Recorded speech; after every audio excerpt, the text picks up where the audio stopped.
اعوذ باللہ من الشیطان الرجیم، بسم اللہ الرحمن الرحیم، السلام علیکم ورحمۃ اللہ۔ تو آج پہلے ایک چھوٹی سی ٹپ، اکثر ہمیں گھر میں دہی لگانا ہوتا ہے تو وہ تھوڑا سا دہی نہیں ملتا جس کو ہم جاگ کہتے ہیں۔ تو میں کیا کرتی ہوں کہ جب باہر سے دہی منگواتی ہوں تو جو بچ جاتا ہے اس کو میں فریزر میں چھوٹی چھوٹی ٹکڑیاں جو ہوتی ہیں جن میں برف جماتے ہیں ان میں ڈال کے رکھ دیتی ہوں، اور جب وہ جم جاتی ہیں تو میں نکال کے ایک شاپر میں ڈال لیتی ہوں اور فریج کے کونے میں رکھ دیتی ہوں۔ تو پھر جب بھی کبھی دہی لگانا ہوتا ہے میں نیم گرم دودھ کر کے اس میں 1 یا 2 ٹکڑی دودھ کی مقدار کے حساب سے ڈال کر اچھی طرح پھینٹ لیا اور 2-3 گھنٹے میں دہی تیار ہو جاتا ہے نا مزے کی ٹپ۔ چلیں جی آگے دیکھتے ہیں۔ تو سورۃ بقرہ کی آیت نمبر 119 ہے، پارہ نمبر 1 ہے۔ تو اس میں نبی کریم صلی اللہ علیہ وآلہ وسلم فرماتے ہیں کہ اگر وہ انشاءاللہ نہ کہتے تو ان کو بھی گائے نہ مل پاتی۔ اس سے یہ بھی ثابت ہوتا ہے کہ انشاءاللہ کہنے سے رحمتیں اور برکتیں نازل ہوتی ہیں اور مستحب بھی ہے۔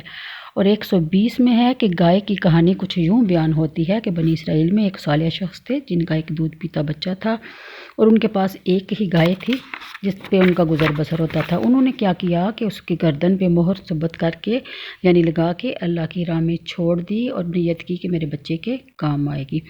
تو جب ان کا انتقال ہو گیا اور بچیاں جو ہے وہ بحکم اللہ ہی پرورش پاتی رہی جنگل میں، اور یہ ایک اچھی خاصی گائے بن گئی جس کی نشانی بنی اسرائیل کو بتائی گئی۔ تو گائے تو ان کو مل گئی۔ ادھر وہ بچہ جب بڑا ہوا تو ماں کا فرمانبردار تھا بہت زیادہ، اس کی ماں نے اسے گائے والی ساری بات بتا دی ہوئی تھی۔ وہ بچہ بھی جنگل میں گیا اور اللہ سے دعا کی کہ وہ گائے مجھے مل جائے جو میرے والد نے میرے لیے چھوڑی ہوئی تھی۔ تو بحکم الہی وہ گائے خود چل کر اس کے پاس آ گئی۔ نوجوان اسے لے کر اپنی والدہ کی خدمت میں حاضر ہوا۔ والدہ نے کہا کہ میں اس گائے کو لے جاؤ اور 3 دینار میں بیچ آنا۔ تو ساتھ یہ بھی کہا کہ سودا کرنے سے پہلے مجھ سے پھر پوچھ لینا۔ تو اس وقت کوئی موبائل تو نہیں تھے، پھر بھی وہ اپنی ماں کا حکم ماننے کے لیے جب اس کی قیمت لگتی تو وہ بار بار اپنی ماں کے پاس جاتا رہا۔ ماں ہر بار کہتی کہ جب مجھ سے پھر دوبارہ اس کی قیمت لگے تو پھر مجھ سے پوچھ لینا، اور وہ پھر پوچھنے آتا رہا۔ اس لیے اس سے یہ ہمیں بھی سبق ملتا ہے کہ ہم بھی اپنے والدین کا حکم مانیں گے تو ہمیں اللہ رب العزت انعام سے نوازے گا۔ تو بچوں یہ انعام جو اس کو ملا اس کی ماں کی فرمانبرداری کا، اس کا واقعہ کافی لمبا ہے تو تھوڑا سا میں آپ کو بتاتی ہوں، باقی انشاءاللہ کل کریں گے۔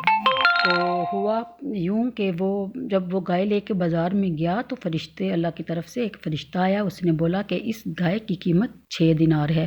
اس کی ماں نے اس کو 3 دینار بتائے تھے، تو اس لیے اس نے بولا کہ ٹھیک ہے میں اپنی ماں سے بات کر لوں۔ جب وہ اپنی ماں کے پاس آیا تو ماں نے پھر اس کو بولا ٹھیک ہے دے دو، تو لیکن جب پھر سودا قیمت اس کی طے ہو تو پھر مجھ سے پوچھ لینا۔ پھر اب کہ اس فرشتے نے اس کی قیمت گائے کی لگائی 12,000 درم، تو وہ پھر اس نے بولا کہ ٹھیک ہے میں اپنی ماں سے پوچھ کے آتا ہوں۔ وہ پھر ماں سے پوچھنے آیا۔ اس طرح اس کو 3-4 چکر لگانے پڑے، حتیٰ کہ اس نے ماں اس کی بھی جو ہے وہ بھی نیک اور صالحہ تھی۔ اس نے بولا کہ اب کی بار آپ پوچھنا کہ ہمیں یہ گائے بیچنے کی اجازت ہے کہ نہیں۔